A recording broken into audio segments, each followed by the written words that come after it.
Bignona, je peux dire que c'est une commune agétique parce que nous comptons énormément de réalisations dans la commune.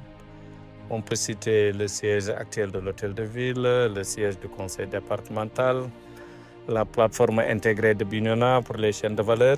Aujourd'hui, on est au niveau du stade qui est décomposé en 3 grands lots pour les travaux de ce stade municipal. Il s'agit d'abord de faire des travaux de génie civil qui consistait à réaliser une très grande tribune avec toutes les commodités qui y afférentes. Il fallait aussi réaliser un gazon synthétique qui respecte les normes internationales et réaliser un éclairage sportif. Pour les travaux d'éclairage sportif, les travaux sont terminés et ont même fait l'objet de réception technique par la Sénélec. Donc de ce point de vue-là, il n'y a pas beaucoup de difficultés.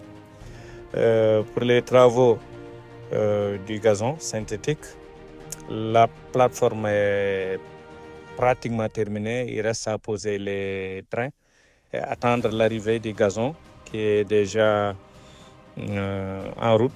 Et nous espérons pouvoir réceptionner ce gazon en fin février. Mais d'ici l'arrivée du gazon, les travaux de la plateforme, la pose des drains, tout sera achevé, Inch'Allah, intégralement. Pour les travaux de construction maintenant de la tribune, là aussi, on va pouvoir terminer les travaux de génie civil et l'installation de tous les réseaux d'ici fin février. Et là, c'est des délais que nous pouvons tenir.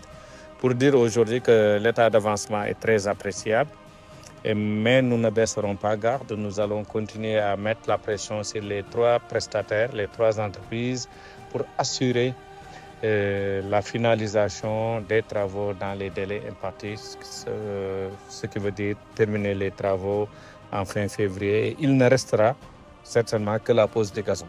Mais au moins, on trouvera un terrain fonctionnel, prêt à l'emploi, où on attendra que la pose du gazon. Donc, j'exhorte maintenant mes équipes ici en Casamance d'assurer un suivi très rapproché, de faire des réunions tous les 48 heures pour apprécier le rythme d'exécution des travaux qui nous restent à faire. Il est demandé aussi aux entreprises de nous soumettre des schémas d'organisation en termes de mobilisation du personnel, mais aussi du rythme d'approvisionnement des matériaux restants, qui nous permettrait d'assurer un suivi très rapproché pour nous projeter à la réception technique de tous les corps d'État en fin février.